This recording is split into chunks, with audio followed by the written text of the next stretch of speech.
Let me start by asking you what you're feeling about the 22nd of January. This is a day that has come after many years of conflict. I think at one point, even you said when you were mediator that we have lost enough blood, sweat, tears, and energy on it. When you look ahead at this day, the Ram Mandir Pran Pratishthan that is supposed to take place on the 22nd of January, what is the one overriding thought, the one overriding emotion in your mind and heart at this moment? This is the moment that has been waited for by millions throughout the centuries. So, in this country, Ram is such a part of everybody's life. Ram is actually the breath. You greet people saying Ram Ram. When someone dies, you say Ram Nam Satya Hai. Ram has been such a part of life. Even Mahatma Gandhi, his last word was Hey Ram, right? So, and this moment is what people have been waiting throughout the country to see the Ram Mandir built in his birthplace.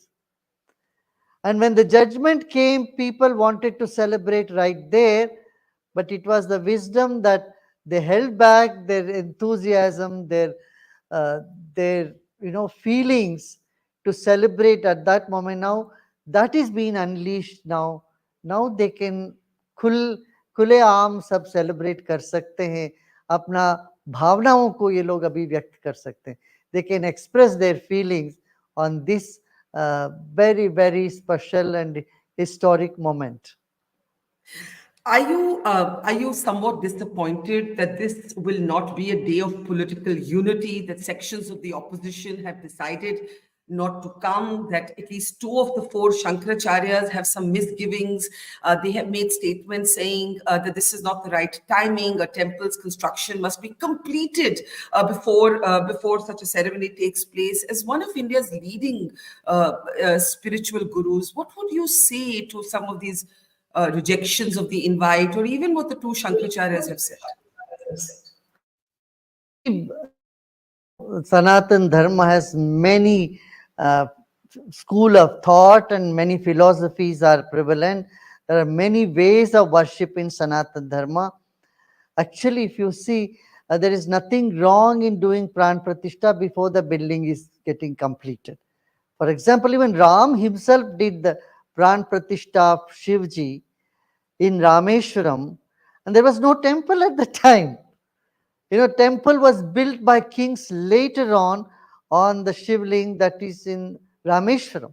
Similarly, when you take Kedarnath, you take Somnath, all this, there are ample example to say that once the main place is ready, without even having the shikar and the completion of the other aspects of temple, you can do Pran Pratishtha, number one.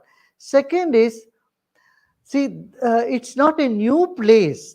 A new place has a different formula. That is, if it's a barren land which was never been a temple before, so there the rules are you build the temple, complete it, and then do the Ram Pratishtha.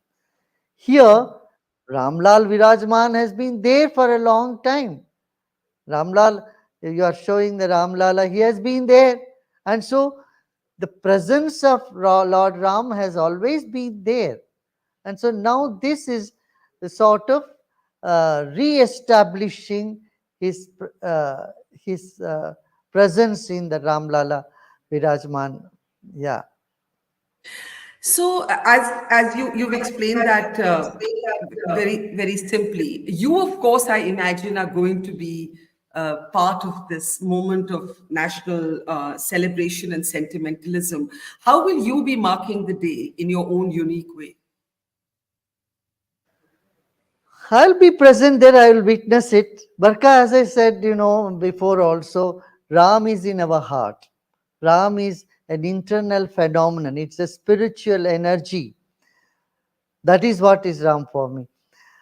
But the culture and the tradition of this country, the civilization, is built around the temples, built around a place of worship, and that need to be celebrated with all its gaiety and you know. Temples You, have not been the place of only rituals, it has been the center of culture and art, and civilizational, narratives for centuries. So, Ram Temple will be a big pride for uh, all the Ram Bhaktas, the entire country as such. Yeah. yes, you explained quite simply your counter to what two of the Shankaracharyas have suggested or argued on the timing. But you did not respond to my question about certain sections of the opposition not turning up for this event, and you're chuckling because I think you were going to sidestep that question and keep far away from party politics as you often do. But would you appeal to the opposition at this point, even now, to come to Ayodhya on the 22nd of January? What would you say, Gurudev? Absolutely, absolutely. I think this is an occasion where we must keep aside other politics and just join hands and be part of the celebration. Anyone who misses the celebration will be losers because it is touching the emotions of the entire country. Cutting across the caste, cutting across religions, people are coming together and celebrating at this time. I don't think it's a wisdom to boycott this. See, uh, uh, the parliament building is built by obviously one political party, and you can't say I won't go into the parliament house because it was built by so and so. That doesn't mean make much sense. So I would say that this is an occasion. Politics is not all life is about.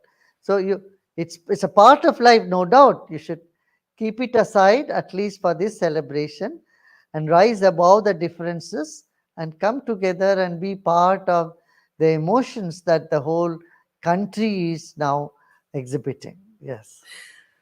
Gurudev, I want you to take us back to the many years that you have been associated with this Ram Mandir project, as it were, cause, movement.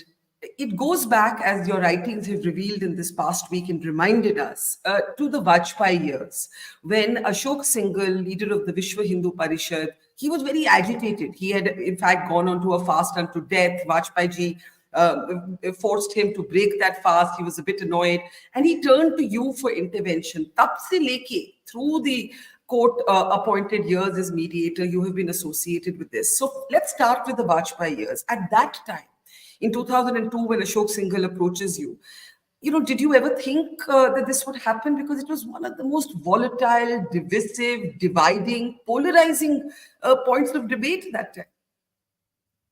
You are absolutely right. That was a hot topic, and even Honorable Vajpayee ji didn't know what to do, how to respond, and he was under tremendous pressure from Ashok Singhal and RSS, everybody, that even if the government goes off, falls, never mind, but he must declare Ram Janambhoomi and get this work done. And that was not never it could never be a solution. So then he came to me. You have been showing in your here video the Devkali Mandir, where which was in a dilapidated condition, which it came to me as a vision that we had to uh, you know um, first renovate the temple and rejuvenate the pond which is right in front of it, which was a garbage dump. And after that, I got this, I had the vision that Ram Mandir will happen after 14 years. Then I assured the Ashok Singhal ji, because Ashok Singhal ji's one pointed agenda was to see Ram Mandir. He was so passionate. I mean, can you imagine an 80-year-old man traveling day and night and with so much vigor and force and energy and enthusiasm? It is something to see, when there is a passion, how it gives you so much energy, irrespective of your age. That you could see in Ashok Singhal ji. But as we all know, he was a firebrand, and there was no way he could do any, he could be a bridge or he could do anything um, that would bring um, comfort to people of different communities. He was like a bulldozer person. Uh, he has his own ways, methods. But we had to take everyone with us, everyone together. We should not hurt the other community also. No one should be hurt. Everyone should feel happy. And today I'm happy that's what happening. So many Muslims are taking part in the Ayodhya Ram Mandir. And Barkha, I would like to tell you, even during the mediation time, no single Muslim leader were opposed to Ram Mandir. They were only trying to find what is the solution, how we can make this happen, how we can come together in harmony. You know, भाईचारा तो सबका agenda ही था, सबका मन में ये था कि हम भाईचारा नहीं होने देंगे, बिगड़ने देंगे. We have to find a solution, but they had the religious restriction. हमने इतने सारे इमामों से मिले. कुछ इमामों का ये था कि ये एक once it's a masjid, it will always be a masjid. You can never give it away. कुछ लोगों ने ये भी कहा हम दे नहीं सकते मगर आप ले सकते हो, आप ले लीजिए.